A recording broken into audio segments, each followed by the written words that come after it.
No, that's like an emoji. So at any point during the time, if you click on that heart, you can send me a thumbs up, you can send me a thumbs down, Okay. you can whatever. But we are live on another week of Showtime with Jordan von Haslow on Hot 7025 FM, Las Vegas. And I have, not with me, but with me in technology, I have my good friend Cheryl L. Davis, fabulous playwright, television writer, lawyer. I think when I first met, when Sojourner first introduced us when we were working on Our World. Yes. It was almost 10 years ago. So I got like do some not kind of say like that, you lie. It's seriously, I think it's like 8 or 9. I got like some kind of a random, you know how like Facebook will say like, oh, today, and it was like, yeah, I was like, oh my goodness. But I remember when Sojourner first introduced me to you, and like she sent me your bio, and it's like, okay, yeah, she wrote for the, for As the World Turns, and she got the Kleban Award, and she has this play being produced, and this play. She's also a partner in the law firm of blah blah blah. I was like, oh my goodness, like, I was like, I officially feel like an underachiever. But you've been working on so many things. What I definitely want to talk about, because you this season you joined the writers' room of Law and Order SVU. Yes. Dun dun. Dun dun. That's so awesome. Can I tell you, I love that show more than anything in the world. Like, it's like the, I think, ultimate. What'd you say? It loves you too. Oh, yay. It's like the ultimate comfort food, right? It doesn't matter how many times you've seen an episode, you can just watch it. You still get shocked when like certain reveals happen. And it's like, even recently, especially like once the studio shut down and like haven't been leaving the house, just as it's working through the day, like I'll just keep Law, because always on some channel or another. Exactly. And it's like perfect, and like the mood is perfect, and you can kind of tune in. You can. I love that show so much. So congratulations! I'm so happy. Thank you so much. It made me incredibly happy to join a great group of people. They're all wonderful, very talented folks there. So talk to me about that, because you've worked on other TV shows. Well, actually, let's go back before because I really want to dig into this line here. But let's go back, because you're also, I mean, you began really as a playwright. And you have a lot of plays. I feel like every time you pop up in my Facebook feed, it's like, oh, I'm flying to so-and-so for a reading of my Lala. Oh, and here we're doing. So do you have anything? Well, I guess nothing's in production now, but what were you most recently working on, or what was most recently produced? Well, most recently, I'm the co-librettist for the Volcano Theatre Company in Toronto is working on an adaptation of Scott Joplin's Treemonisha, an opera that was written in, I think, about 1911. And they are working with a Canadian playwright, and they brought me in as a co-librettist to work on some of the songs. And that's what I was traveling up to Toronto and meeting with my collaborator and the director, Wayne Mengesha of the Soul Pepper Theatre in Toronto. And let me say, Leah Simone Gold is a wonderful Canadian playwright, and that's who I've been working with on this Treemonisha project. But we were supposed to have our world premiere in Stanford, California, because they were helped co-produce the piece. And they were going to produce it in Stanford in late April this year. And then San Francisco kind of started shutting down, and they got the Volcano started hearing that, well, it was maybe not as likely that they'd be able to produce the play in California in late April. And as we know, what's happening with the rest of the world now happened. So right now, the show is kind of on pause right now. But I was supposed to be last week, I think it was, the last week or the week before, I was supposed to be in Toronto at rehearsals. So hopefully sometime within the next few months, there will be figuring out rescheduling when they can do it in California. They had scheduled to do it in Washington. So it's going to be a lot of rejiggering of schedules to see when Treemonisha does receive its world premiere. But that's the most recent thing I've been working on, and I've been having a great time doing that. Yeah, it's really unfortunate everything that's happening is unfortunate, of course, for a lot of reasons. But I find it's very unfortunate how there's so many projects that were either like, about to open or like were Just scheduled to open. open. Yeah. Yeah, and then it's just like, and it takes the wind out of the sails, and especially because, I mean, I guess it is fortunate that you guys haven't opened, because I think about shows that like Oh God, yes. like a couple of weeks beforehand, and then it's like the wind is out of the sails, it's had its premiere, and it's How do you set bring like it back?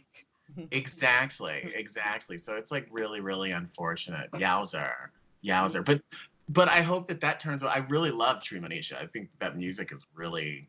It's gorgeous music. And what we've done also is because by adapting the piece, we've also like fleshed out some additional storylines and additional characters. So we've actually brought in some other Joplin music from other like standalone songs or other pieces, and we've used it to kind of flesh out the score of Treemonisha. So I think it's going to be very good, and it's going to be really fascinating to hear this wonderful music. My God, Scott Joplin. Out of town, playing in a theater near you. Right. Are you working on any? So that's kind of like put on hold. Are you working on anything of yours right now? I am actually, as I was saying before we started, I've been doing this thing that the Dramatists Guild has called #end of play. And the idea is that if you kind of at the beginning of the process, like March 1st, you say, I'm going to work on this play. I want to finish this act of something. I want to do the X rewrite. You kind of state at the beginning of the month, this is what I want to accomplish over the month of March. And you check in pretty much on a daily basis and say, like, if you've written today, how much you've written today, and if you have a thought that you want to share with your other people out there in the ether doing #end of play. So I did start doing that to start working on a play that I've had in the back of my mind. Actually, it was one of the very first plays I started trying to write, however many years ago that was. And the topic got brought to my mind again. I said, you know what? I am actually going to sit down and I'm going to get well stuck into this particular play. And it is actually about Langston Hughes and Zora Neale Hurston and them working on the play Mulebone, and how it destroyed their relationship. In fact, supposedly there's a version of the script, the draft of the script, because it never really got completed, that Langston Hughes just wrote across that the authors fell out. My working title is The Authors Fell Out. How fun. So how far are you in that process? I'm about 25 pages into that. Okay. And I've got a lot of like stacks of research around me too, reading about Zora's life and work and Langston's life and work. I've been reading about Alain Locke, who was close to both of them. And there's like a ginormous new book about Alain Locke that's going through that too. Yeah. What is your? Like I say, you always just like. I'm never not amazed by you, because you're always so like prolific in terms of just your output. You're always working on a personal project. You're always working on a project for hire. Mm-hmm. Now again, you're also working as an employee for a TV show, and you have like a full-time like corporate job. So like, what is a day in the life of you? And doesn't ever end. Well, I don't sleep much, so it kind of does. So what is your process? Like, what is your, like, do you write like throughout the, like, I remember reading Louis Auchincloss was very much the same way. Like, he would write, like, he published like a book every year, but he also worked as a lawyer. Mm-hmm. And I remember reading his memoirs, and he would just kind of keep notepads around. So just even through the day as he's doing something, if you're like, oh, gotta write that down. Oh, gotta write that down. And then he'd come home and like, that would be his moment. Like, what's your process?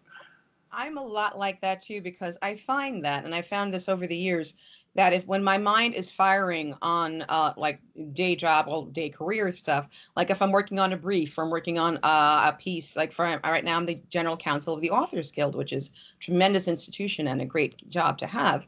But if I'm working on something, so that part of my brain is functioning and firing, I'll find that sometimes the other part of my brain, I don't actually know which left and right brain are supposed to be creative and practical, but for purposes of this demonstration, let's say that the this part of my brain is firing for the law. And then there'll be sparks on this side that will go like, oh, wait, here's an idea that I need to write down for this other project I'm working on. Here's an image. Here's a lyric idea. Here's like a line of dialogue. Here's like, oh my God, there's a theme that I need to explore. Right. And while during the day, I'll be typing da da da da da, okay, and like in the party of the first part, etc. And I say, oh wait, and then I'll go and write down something else, and then I'll go back to what I'm doing. So I do find that and even when I'm working on a writing project, and if I can be really intensely focused on that, and then I will get a spark of an idea for something else. Yeah. Is writing something that has always been, or is that something you kind of came to at a certain point in your life or career? It's an always been. I remember when I was in second grade and I tried to write a play for my class, and I tried to write a role for every single person in my class so no one would be left out. And that is really freaking hard, I will have you know, for a second grader. Especially for like a 20-minute play, right? Like a 10-minute play. With like 30 characters, all I'm having speaking roles. So did you finish it? No. I was in second grade, dude. I did not finish. So at what point did law come about, right? Because I know, usually, like I went to an arts high school, and then I went to school as a music major after that. And like, was the idea of perhaps studying, whether it's creative writing or something, say, less practical than getting a law degree, was that ever like a decision that you made, or was it like a decision that your parents made, or was it or was it that you had these kind of dual interests and you were able to find a way to have them kind of coincide and work together, propel each other? To some extent, I had a lot of dual interest, because ever since like second grade, I started I started trying to write like short stories and novels. Yeah, short stories. But then I realized that like the trees, leaves blew in the wind, like that kind of narrative is like, nah, I just got to let's skip to the part where the people are talking. And then I realized like, well, if all I'm going to write is people talking, then I should be like writing plays. So then I kept starting different plays like through high school, etc. And I would always have like the fire of inspiration. Say, oh my God, this idea is great. I love this idea. And then I would start writing like passionately about it. And then I'd get to what I call the annoying middle sloggy part.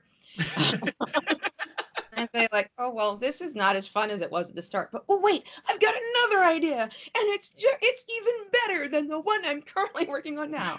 So I would just keep like working on starting so many projects. And actually wasn't till I graduated law school that I started finishing a project. I said, I am not starting another piece until I finish the one I'm working on now. So that was a big development in my writing career. But in terms of being a lawyer, I was in college. I went to college an aspiring actress. So many of us in theater are. And I went to Princeton, which actually does not allow you to major in theater, which enabled me to avoid that we are not paying this money for you to major in theater, young lady argument. Because it wasn't even an option. No. But so I majored in, what they do is they allow you to major in English and get a certificate in theater and dance. So that's what I did. Okay. But I studied theater, and I started trying to write more short pieces. I wrote a song lyric for our musical theater group Triangle when I was there. And I was thinking of writing a play as my senior thesis. And I had all these different topics in my mind. And I went to my advisor, and he said, why are you writing about these other topics? Write about something you know. Write about being a Black woman at Princeton. And it's like, I don't want to write about being a Black woman. I'm busy living being a Black woman at Princeton. So I wrote like your standard, like historically based thesis. What was it? The theme of transgression in English Renaissance and Spanish Golden Age drama. Oh. So I wrote that. And then I get to the end, towards the end of college, like, okay, what the heck am I going to do with my life now? And I actually wasn't really decided then. I knew I didn't want to do the sciences. I knew I'm a wordy person by nature. So I thought, well, law school, and I thought actually, journalism school might actually be kind of good. So I was looking for a joint law and journalism program. So I applied to Northwestern, which has really great journalism schools. I applied to Georgetown. But my best shot, I figured, was Columbia, that actually had a set up program for you. The other ones, you just kind of have to, like, I'm going to law school, I'm going to journalism school, and let's try to make them work together. But Columbia had is a specific, yeah. Exactly. So I applied and I did that. So I've got degrees from this Columbia School of Law and School of Journalism. So yeah, and that's when I started actually. When I got out of law school, they said I started finishing projects. They said I can't just keep starting on and stuff endlessly. I need to have. I think law school gave me the discipline to sit and work on a project, a play, through to its completion. Totally. So what was that first play that you completed? It was about Anne Boleyn and Henry VIII. That is called Ruling Passions.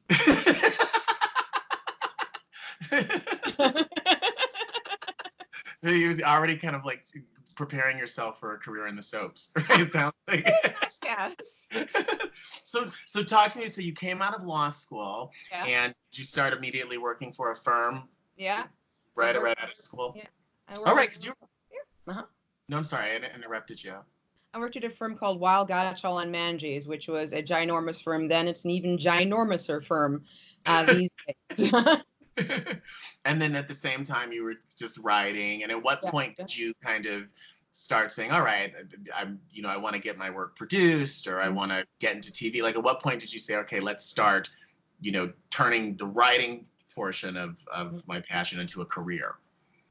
Well, it was when I was at Weil. Yes, I'm not even, I think it was when there was nearby me, and it's no longer with us, unfortunately, there was a store called Applause Theater and Cinema Books. It was on West 71st Street, and I used to go and hang out there as just a theater junkie. And there was a young man who worked there, Michael Mejias, and I believe he was the one who said, hey, I work with a small off-Broadway theater company. You want to come, work with us? So I said, of course, sure. And that's really what started it. It was called the Applause Theater Company, which, again, another institution that's no longer with us. But that's what really got me into the theatrical, off-Broadway world, in which you can write something and rehearse it, and people will actually perform it. To say that it gets performed on a shoestring budget is to inflate the shoestring, because it's really you've got blocks and you've got two chairs, and it's kind of like you wear the clothes, the people come in wearing the clothes that they wore, and now go. On stage. So my mindset is my theatrical mindset is still very much off Broadway in terms of budget and in terms of set elements. And I just need people stand up, sit down, table over here, and turn the light up, and now we're in France. The producers love you. That's why you're always getting your work produced. You're like, you can do this for nothing. Exactly. This is my theatrical goal, is I keep trying to do that. But then it's so freaky when you're in the world of prime time. And they do things like ask you, okay, so they're having dinner. What are they eating at dinner? Food. Whatever you guys want to do. But there's stats of people whose job it is to make your vision appear. And there's things like, well, do you think the guest star should have facial hair? It's like, what's he got now? What's he feel like wearing? Do you like these costumes? They all look lovely. But it's really a different mindset, realizing that they're looking to you to really to help them fulfill your vision. And they ask these questions, and you start thinking about, geez, I really should think about, in an ideal world, what does the apartment look like? What are the tchotchkes on the walls? What are they eating? All these kinds of things that you have to think about when in the TV world. And then cut to you next turning in a 200-page script, because it's all these details.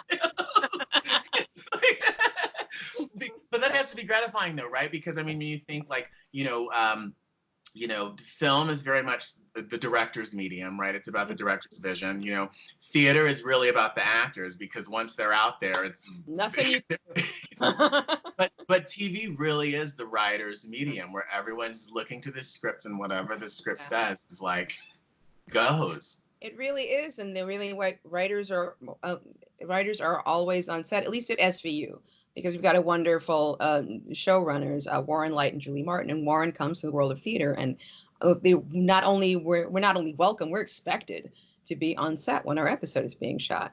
And theater is pretty much the word goes in theater. The writer still does have control over the theater, but as you're saying is right, that it's once the actors are out there on stage, there's nothing the playwright can do. They can just do what they want when they're on stage. It's kind of like, see, please say what I wrote and a modicum of how I wrote it.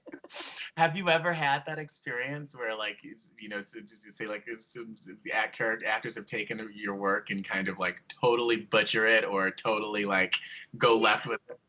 Yes, and it was like a 10-minute piece that I wrote, and I gave it to them to work on, and they said, "Oh, we're working on it. Really excited, looking forward to you seeing it." I said, "Great, so do I." And I come, and there's like all of this business and all of these things happening. And I was like, I don't remember writing this. And you're sitting there, and it's like, what? Why? Okay.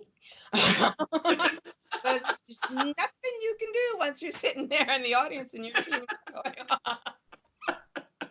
Oh my goodness. So having done now a couple of television shows, having written a lot of theater, do you find you have, aside from everything that we just said about the control and how do you have like a preference? Like if for whatever reason you had to stick in one lane and there was no way to go into another, do you have like oh my God, I love this television thing so much? Or oh, that's a mean question. Because I do love both, but I do think that there are some stories that are better told or differently told on stage as opposed to TV or film. And that's the way when I'm writing something, I kind of try to think, what is the best medium for this particular story? Right. And there's some things that sometimes I get a little, what I don't know if I can use this term, but I like to play games with time and games with narration and stuff like that. And I feel like that's easier to do on stage because I said you can go like, and lights up and you're in a different locale talking to a different person at a different time. You can go like that. And I think that audience will follow you. Pieces, since all you have is a table on stage. There's no set. But I've done a couple of theatrical pieces that engage in what I like to call time fuckery, where you think you're going in this direction in time, and then suddenly, okay, you're back, and then you're forward. But it's still it's hard to do. But I think I know I have done it successfully a couple of times. But like in a play I wrote called Maid's Door, which is an older African American woman and a former maid who starts to suffer from dementia. And when her daughter, well, it's kind of triggered, the incidents are triggered when her lawyer daughter moves into an apartment much like the one which she used to work. And the play is full of switching back in moments in time when she was like working for her employer in an apartment like this, and then flipped, and then she's got this like her black lawyer daughter is in the same apartment doing stuff with her family. Mm-hmm. And the way that works is it's also the going back and forth kind of mirrors what's going on in the lead's mind. And when they walk barrier between the present and the past becomes extremely porous. So that I think, I'm trying to adapt it into film. I probably can, but right now I've got to think of ways in which to do that, because also one thing in the plays, you have like the same actress plays like the younger version of the daughter and plays the granddaughter. And right. I kind of like that, because then when she's talking to her granddaughter, she calls her granddaughter by her daughter's name. And as an audience member, you can understand she's back in the past now. And she sees this girl, this face, and she thinks, oh, it's her daughter, but we know, oh, it's her granddaughter. Right. So I think it's easier to do that on stage than if you can do it in film, but it's not going to be the same kind of like feeling of connection as when you actually see the same actress and she's talking to her. You kind of wonder, like, well, of course she's confused. Yeah. Mm-hmm. Yeah. That's so interesting. Actually won 7 Audelco Awards for that play. Yay. So how did you talk to me about your television career? How did television happen? Well, I was working at part of the Playwrights Lab of the Women's Project in Playwrights Theater, now just called the Women's Project. And we were working on it was like we get together and meet on like a month, every other week or every other week, I think it was, we met. And we were all working on these 10-minute pieces. And ironically enough, this was like the beginning of the Maid store, when they said, please write a 10-minute piece based on an apartment in which you already live, place in which you live or have lived. And I decided to write about my apartment on the Upper West Side. When I was moving in, my grandma came to help.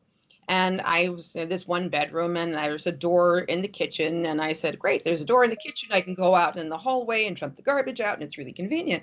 And my grandmother points at this door and said, you know what that is? It's a door, Nana. And she said, no, that's a maid's door. That's what the maids used to come in and out of the apartments. They weren't allowed to use the front door. So then I wrote a 10-minute play kind of inspired by that whole moment. And while I was in the lab with another writer named Leslie Nipkow, and she was already writing for soaps. And she said, oh, you want to write for soaps? You should meet my agent. And her agent came to the 10-minute plays and said, oh, she can actually write. Okay, yes. Leslie. So I met that agent, and that's how I got into, back when Procter & Gamble was doing soaps, I did it was like a 3-day workshop. I think it was with Susan Dansby, who's a wonderful soap writer. And I wrote this 3-day workshop for As the World Turns. And at the end of it, you got to write like 2 spec scripts for the show. And I wrote my 2 spec scripts, and they said, would you like to write some more? And I said, yeah.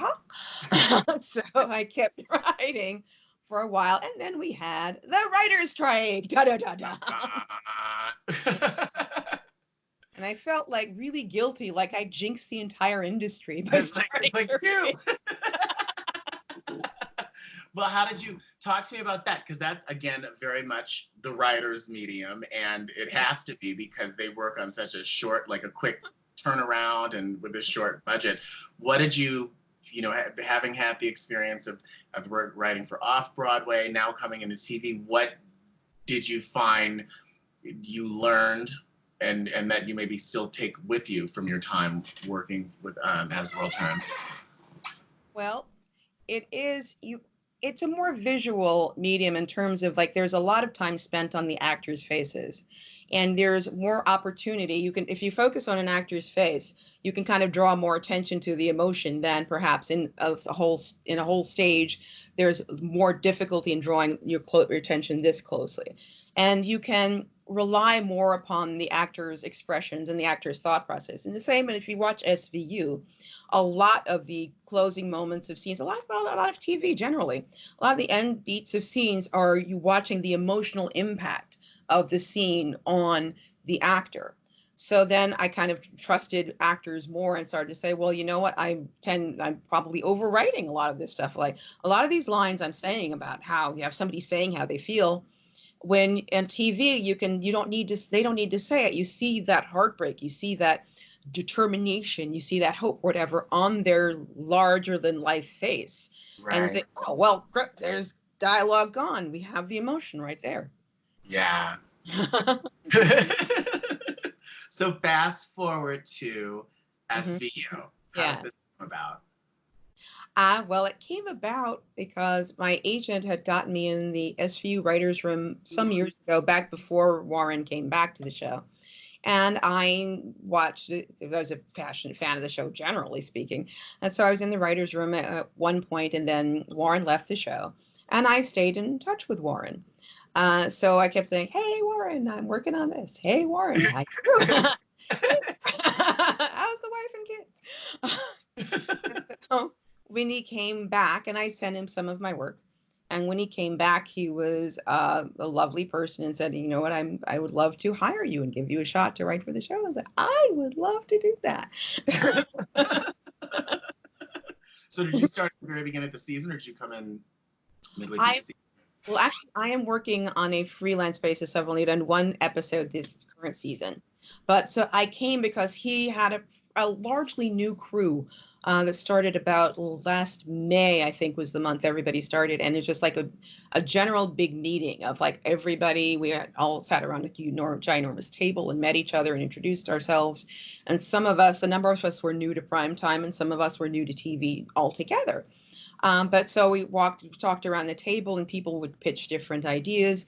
And during I think it was the month of May, perhaps month of June, he had lots of people come in and talk about forensic procedures, how to investigate, how to question witnesses and victims, a lot of criminal law, which while I studied in law school, I have never practiced it. So that was a necessary thing for me to learn too, is certain elements of the criminal law, because that's very active in this space. So it was a lot of learning during that period of time, and I was around in the room for a lot of that time. And then it was kind of a spin-off, and they had their offices on Chelsea Piers. And I went back to my office and my home, and I wrote from there. And I would call in and email in and just come by periodically for meetings and to discuss the episode, the idea for the episode. I ended up co-writing it with another writer, Miss Sharon Cluffley. It was a wonderful Aussie writer. And I'm sorry, Miss Sharon, I insulted you with my Aussie attempt at an Aussie accent. So yeah, then I would go over and meet with her, and we would talk to Warren and Julie about this is the idea, general speaking, big picture idea. And then we would go back and they say, we like this, change that. What if you did this instead? So okay, go away, restructure the idea, come back. Okay, here's a new version of the idea. Okay, keep this. Don't do that. What about here? And okay, go away. A lot of going away, coming back. So that's really the process. And then when they get an outline and say, okay, go right. And then it's a couple of weeks turnaround for to actually send them back a first draft. Right. And things change and things happen, and it's just the wonderful world of TV. The same the wonderful world of theater, stuff happens. Did you ever feel any pressure? And I maybe ask you the same thing about, As the World Turns, but these are, as I was saying to you, oh my God, I think that SVU is the most ultimate comfort food in the world, right? You've seen all the episodes, but you keep going back. Was there ever a sense of, and this might sound but the responsibility of these characters that everyone yes, legacy, and this this comfort food that everyone kind of knows the back of their hand, and intrinsically knows the history of these characters, and intrinsically knows, like a friend, oh my goodness, Olivia Benson would never say that. Oh my God, yes. There's that running through your head constantly. It's through my head constantly. So you're writing for Olivia and Finn and Rollins, and then we've got new characters like Kat. But yes, there is, and with the soap, and they say to you, you're writing characters who people love. They invite into their homes and soaps on a daily basis, and SVU on a weekly basis, and sometimes more than that if you're watching Ion or USA. But so yeah, there is a tremendous sense of responsibility again that you're writing people who people love, and they've got a stake in it as much as any of us do, because they watch and they give us the love. So yeah. Yeah. Did you your first time on set, you said that they like the writers to come on the set. Did you have to pinch yourself, or did you fan out a little bit? I fan out, but I also I can get really shy when I'm first meeting somebody. It's kind of like when I was in London, and I met Tom Stoppard, whose work I adore. And I was in the middle of watching his Coast of Utopia. And I was there, and I was oh, Mr. Stoppard, I am a big fan, and I'm from America, and I'm from playwright. It's I said, I'm here watching Coast of Utopia. And he said, I thought the second act dragged a bit, didn't you? I was I get to be a bit of not quite sure what I'm supposed to say now. And the people on SVU are wonderful and warm and welcoming.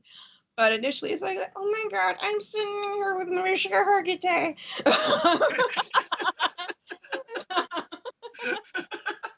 Who's a really warm, wonderfully warm and funny person, but you have to get to know that before you just after I'm sitting here with hi. What was the biggest, was there did you have anything that was your biggest surprise, this being your first primetime show? oh, or like, I didn't expect this to be the experience, or was there anything that you were kind of like, not necessarily even in like a negative way, but just in terms of just either it could be the production process or the process in the writer's room or the anything. Well, every part of it was really a wonderful new experience for me because it's so different from soap. And soap, they send you what they call a breakdown. It's like 10, 11 pages or so of essentially this is what happens in your episode. But when you're writing for primetime, there's a completely blank page when you start from an idea and then you got to flesh the idea out, because that's in soap, you got to turn stuff around quickly. So they say, okay, you got to go from here to here and here in the course of your day. And your primetime episode is like, what do you think the episode should be about? Like, oh, wow. And there's a lot of imagining and a lot of wonderful creative work in trying to creating this whole little mini world. Yeah. And then this coming up with like names of characters. And also I think that was one of the biggest surprises, that they've got to clear every bloody thing. Like I would just come up with, on stage, just come up with the name of character, boom, character named. But no, they think we named a character in a particular city, like Syracuse. And we said her name is Blumpty Blump in the Syracuse. And then they come back with a report, oh, there actually is a woman named Blumpty Blump in Syracuse. You got to change the name. It's like, really? And you're like, of course there's a woman named Mary in Syracuse. But seriously, they're vetting all of that stuff. And we had again, it's another difference between theater and TV, where we just have they've got to review these checks in the episode. And on the checks, because on stage, like you have blank pieces of paper, you've got pieces of paper with whoop-de-doo written on it. Nobody cares on stage. But in TV, because somebody may freeze frame that, you got to clear the names of the entities on the checks. Right, the address, the bank name, the routing number. We've got to have like 50 potential names of people that you can use on the checks, and then I got to clear those. Okay, these 10 work, these 30 don't, but at least you got 10 names that work. But so just that level of detail and precision is just really fascinating. As I said, there are people whose jobs and careers it is to make this stuff come to life. Yeah. And that I found fascinating and incredibly cool. And they're really good. They're really great at it. Things like, what do you think this is the right paint color for the room in which this event is supposed to happen? It's like, and you're like, this is a 30-second scene. Yeah. It's never going to be shown again. It's so fast. I always think that's so, I mean, that's when I started working in the studio system, I remember thinking just that, like, wow, it is amazing. Yes. How many people, because again, like you said, like the off-Broadway theater, you write something, everyone gets up, they do it, and they go have beer around the corner afterwards. Yeah. But it's so amazing. But it's amazing how in film and in television, how many people it takes to get something from your computer screen to like my TV, like the myriad of attorneys and painters and researchers and But I always thought I think that stuff's kind of fun too, just like in terms of just research, even just because it's truly like world building at the most detailed level. Really detailed level, and I get attacks of Virgo brain sometimes. That's actually my Twitter handle. But sometimes if I start getting into details, I can go down a rabbit hole. So it's kind of fun. It's fun for me, but it was just fascinating that I was getting asked to do this. Like, well, if you really want me to come up with stuff, I can, sure. Have you ever, like, you write plays and you've written scripts and you've written spec scripts, have you ever written like something that could ultimately be series, like whether that's like created a series Bible of your own or created a world? I have actually. One of my plays is called Swimming Uptown. I thought would be a good pilot, actually a good series. It's about an educated and affluent African American woman who has to take in her ghetto raised niece when her sister gets put in jail. And I started writing a play about that. And as the more I told people about this play that I was writing and the topic, people said, oh, girl, I had to take in my cousin's child. I had to take in my best friend's child. This idea resonates with people, the idea that you take in somebody else's child. And I thought, well, you know what? This actually is something that resonates. And it's also, once you have that situation of these two characters forced to live together, then it kind of is a great premise for what happens next in their lives, because she's got to go to school. So the aunt has to have her career. What if the aunt has to travel? What if the girl gets in trouble? What if this, that, and the other thing? And it's like, that's all these possibilities. So I took Swimming Uptown and I made it into a pilot script. So I have done that. And there are a couple other ideas that I am working on as pilots too, but they're not quite completed yet. Well, tell me, what is when you start from scratch? Do you start, like when you're working on a new play or a new script? That's great. That's the most fun ever to start a project. Do you just go, or do you start with kind of like writing out kind of like the general outline in like narrative form, or how do you go about battling a blank page? In all honesty, it depends on the particular project. Because my very first play, Ruling Passions, I just started writing the dialogue, because I love the history and I love the period, and I figured I pretty much knew the history. So I was just writing dialogue for characters. And then I realized that that's probably not the most efficient way to write. So generally, I will come up with what I consider to be like a very loose outline of like this event, that event, this event, that event. I don't like to really hyper outline things, except TV, you have to. But left to myself when I'm writing plays, I will have like just very loose outline, like this is what happens in this scene, because I love the discovery process. There's one of my plays, and I knew when I was writing it, I didn't exactly know what the climax would be. I just knew that these two characters would have a relationship breaking fight. And when I started, I did not know what the fight would be about. Because also how did that work? Oh, that was my play Carefully Taught. And that was a friend had access to a theater for a week at the end of June. And this is like in March or April. She said, hey, I have access to a theater week at the end of June. I can do a workshop of a new play. You wanna? And I said, great. She said, I said, I will by then. So I started writing really with the actors. I actually had actors that I was working with, whose voices I started to write through. And we started the writing process, and the rehearsal process. And those poor actors were terrified, because they said, we haven't seen the end. Will there be an end? But like, yes, I'm writing. Trust me. But so as I heard them, and as I heard them working on, I heard how the relationship between the two leads, and I started to think about I started to learn more about the characters by watching the rehearsal process. And then I figured out what would break these two characters up, what would destroy their relationship. And I came up with, okay, now I know what the fight is about, and I could write it. Yeah. And yes, I am a creature of deadline. So like by the time we needed to rehearse that ending, we had an ending. Yeah, so I had just a very loose outline, because I kind of knew the structure of the piece, and I was just writing that. But yeah, so I gave myself the freedom to discover, because I think a lot of it is like if I start writing something, I'll come up with an image just of flight of this as a fluke and say, what if they're talking about blueberry muffins or whatever? Right. And then by the end of the play, I'll be like calling back to like the blueberry muffin and how important it is, the relationship or something like that. I love that. And I love discovering things like that. Actually, in Carefully Taught, it's a Mickey Mouse flower pot. That ends the relationship? Yeah, it's like the Mickey Mouse flower pot. It's like, what? Like, I know what are you talking about?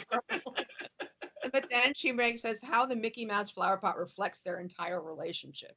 Right. It's like, okay.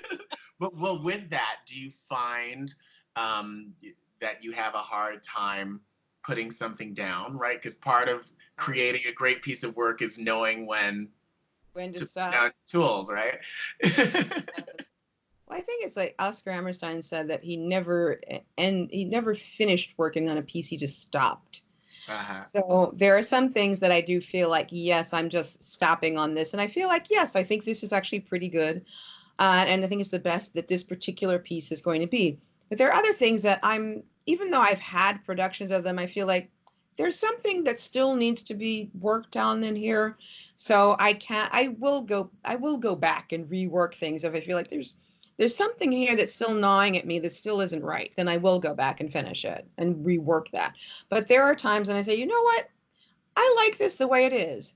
But there are also things like you get to a point where if you've put it down so long ago, you pick it up again, I can rewrite this, or it may make sense just to write something new because I'm not in that same headspace that I was when I started this play X years ago. Right. I've learned more, I've lived more, whatever. I wouldn't do it that same way. So sometimes I feel like, well, then maybe I should just write a new play rather than try to rework this. Rework that. Have you had that experience of like picking something up, like, oh, I forgot about this, and kind of read it and said, oh my goodness, what was I thinking? Well, that's really like the authors fell out was like one of the very first things I started to write, and I'm looking at it and I say, I don't think, I wouldn't do it this way today. So I'm like doing it totally differently, but the idea and the characters and the dynamics still resonated, still called to me. So that's why when I picked it up, I was like, I should go back and actually really flesh this out and really do it right.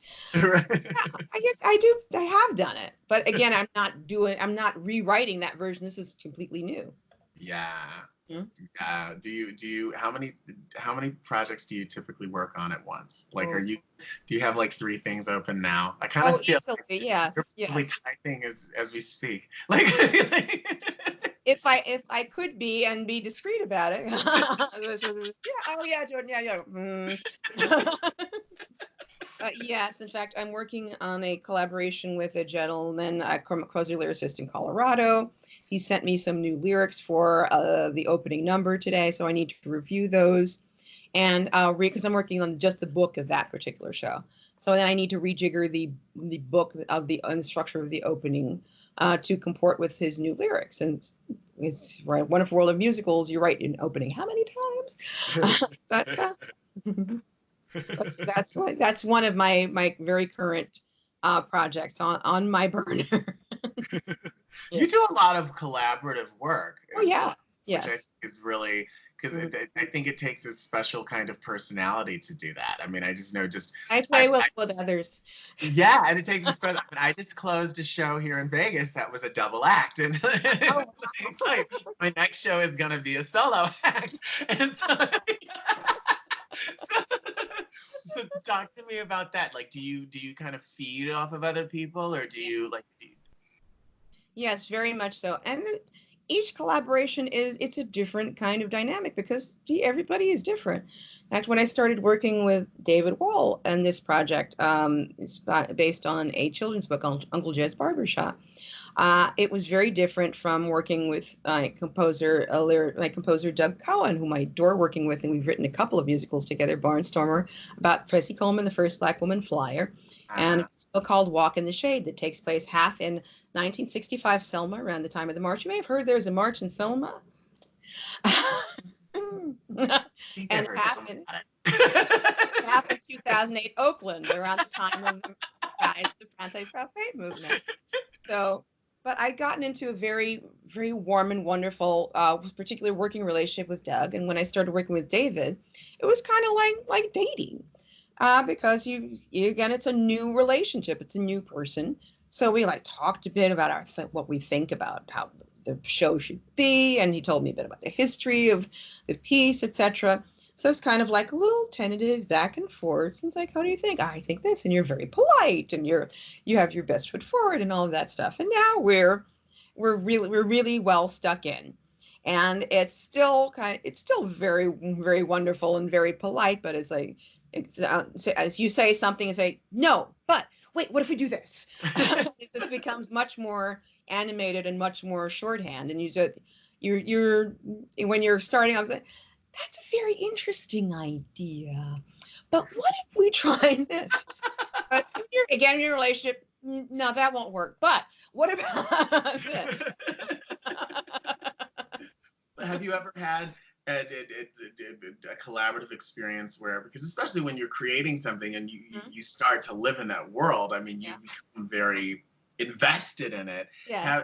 Had an experience where you and your collaborator, your partner, really came to kind of like this deadlock of, wait a second, this is not where this is supposed to be going. And well, no, this is like, how do you navigate that? Because at some point the partnerships feel like a marriage, and it's like everyone's like digging their feet in, like, wait. Sometimes you come to a roadblock, and sometimes you can work through it, and sometimes it comes to a parting of the ways where you say, look, we have just such different visions of this piece. Maybe we shouldn't be writing it together. Yeah, it just happens sometimes. Like people have divorces. You're such an adult. You take that back. Oh my goodness, that's so much. So what can you tell us about your episode of SVU, which premieres this Thursday at 10/9 Central on NBC, right? Yes. What can you tell us about the episode? Well, it's called Garland's Baptism by Fire. And it's fascinating. I'm sorry to interrupt, but I remember like for the first like 10 seasons, all of their episodes had a single word title. And then at some point they changed that. And I don't know if that's because they ran out of words in the dictionary or I digress. Well, I will tell you what a number of people have kind of figured out. You may want to count the number of letters in all of the titles of the episodes of this season is just what I would suggest.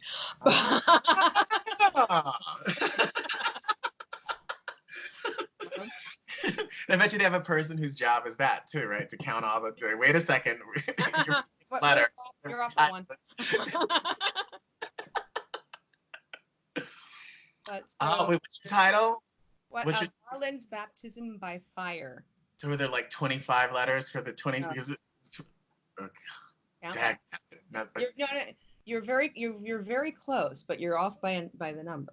I mean, like, what season is it? Because this is their like big 21st. So there's 21 letters in it. I wonder if right, because this is like because this is the season that they became the longest running primetime show, right? Yes, that is correct. That's awesome. Yeah. But so the show, this episode, the POV is of the character of Christian Garland, who's the new deputy chief, as he started early on this year. But so essentially it's kind of like it takes us a bit into his world and his faith, because he has a degree in divinity, the character does, and it kind of explores his faith and what happens when that is drawn into question, when a pastor at his church is accused of a heinous crime. Dun, dun, dun, dun. Yes. I am so excited to see it. Have you seen? I mean, I know you're on stage, you were on the set and all of that, but have you seen the final product? Or are they still in post-production or? No, it's been. I've seen. Like, I saw like the dailies. I saw the rough cut, and I've seen the final cut. Yeah. Is it everything? You really thought of weird. Just because, it's also like the whole like when you're on set. And if you're looking at it theatrically, it's like the whole body and big action is going on. But they put you in something called the video village, where what you're really supposed to focus on is just the monitor, because that's how it's going to look on screen. Right. So you're kind of looking at the monitor. There's like big like global action out there. Look at the monitor. Okay, that's the shot. But so it's just a really fascinating process to do that. That's exciting. Well, I'm so happy for you. And I think it's such an awesome thing, and I wish you all the success with it. And I'm going to be sitting here with a cocktail and my popcorn. Of course, yeah. And checking it out. We're basically out of time. Where can folks find you online to learn more about what's going on in the mind of Cheryl L. Davis? I have a website, cldplay.com. That's my website, which I try to keep up to date. I'm relatively up to date. And my Twitter handle is Virgo Brain, as is my Instagram. So that's where I am. Awesome. And as everyone knows, you can find us everywhere at showtimewithjordan.com. Well, not .com, right? At Showtime with Jordan. Yeah. Facebook, Instagram. Yeah, I'm pretty sure that's how that works. Are you good with it? Are you good with this? So I know you're on Twitter a lot. Every now and then I'll see like a notification from you, but I'm like never on Twitter, and I'm just now trying to get my social game like up. Are you really good with the social media? I am trying to be better. I am okay, but then I look at some people on our team and it's like, oh wow, she is so good at this. That's just not how I haven't trained myself that well yet.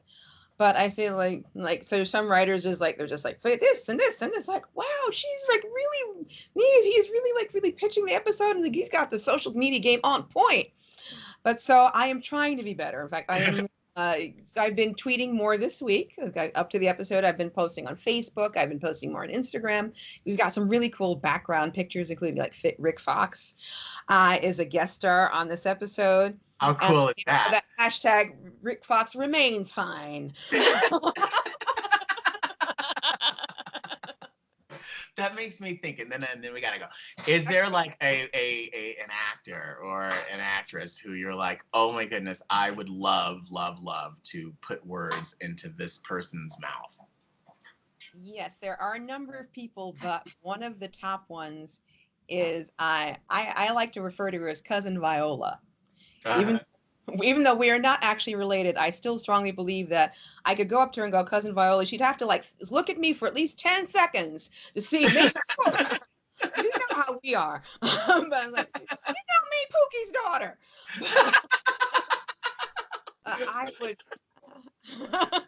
I would like give up a lung to be able to write for Viola Davis. I think she's brilliant. I think she's wonderful. I would dearly love to write something for her. Well, there you go. You heard that, universe. Now make it happen.